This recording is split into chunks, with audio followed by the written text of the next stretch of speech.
The other thing I did want to show you is the etc skel directory. So if I cd into etc skel, this is the directory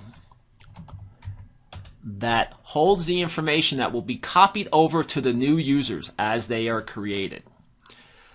So if I had, I wanted to make sure there was a directory in here, and we'll call it notes for these particular users that are coming in, I can press that, LL. Sure enough, now there's a notes directory. Everything else is hidden in here, so I'll show you in a hidden format too. There we go. There's notes. Now, just to show you, if we go over to J Smith's directory, and I do an LL here, you'll notice there's no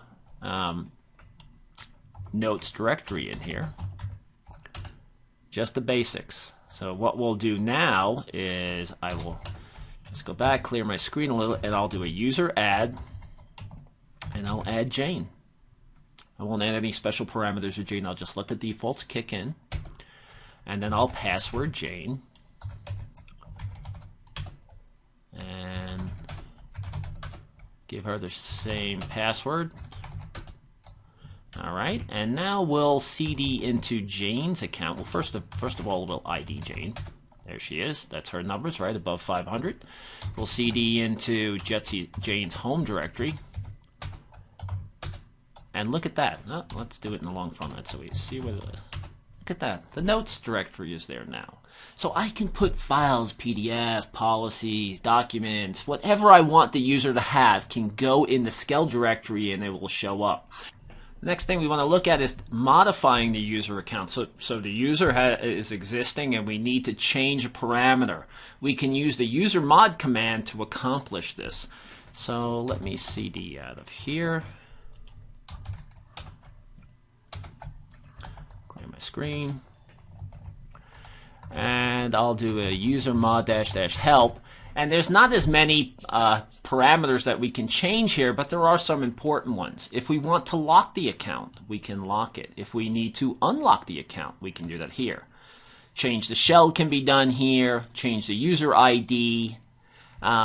We could also move, right? Move the contents of a home directory or change the login. Let's say somebody changes their name or wants their login name changed. You can do that with the usermod command. So I'll demonstrate right now locking an account. So what we'll do is we'll do usermod capital L, and we'll lock the J Smith account.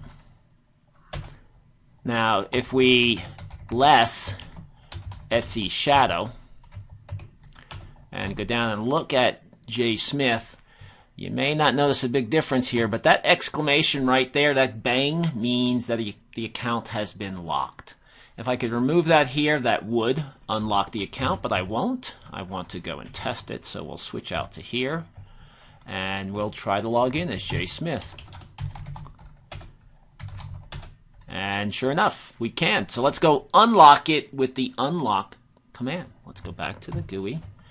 We'll up arrow a couple of times, and we'll say capital U to get rid of the lock. And then we'll take a look at that shadow file again just to see if it's changed. And sure enough, the exclamation's gone. So that means if we flip over to the terminal again and try to log in as Joe Smith, I should say, we should be able to do it. Perfect. So the usermod command can do a few things and very important things. It could also change group membership, which is a typical way it's used. After the account has been created now. So let's flip back here.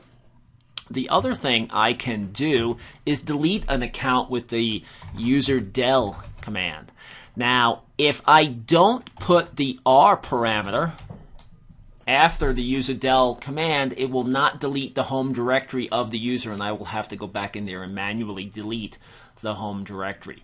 And you know what? I may not mean to delete. I may mean to give the contents of that home directory to somebody else, but I just want to delete this user because they've just been fired and let out of the building, and I want to make sure definitely they cannot log into the system if they should get back in. So this will allow me to remove the home directory. In this instance, we're going to say that Jane is no longer with the company, and we don't need what's in her home directory. So let's just double check that. We'll do an ll tilde Jane, right? And we can see inside of Jane's home directory, and then we'll do a user del r, and we'll do Jane. Jane is gone. We'll go back and try to look in there again, and boom, there is no such directory. Jane is no longer on the system. So that's the user add, user mod, and user del commands you really want to practice with. Next, I'll take you through and we'll look at the group commands and actually adding groups and then modifying users and putting them in those groups.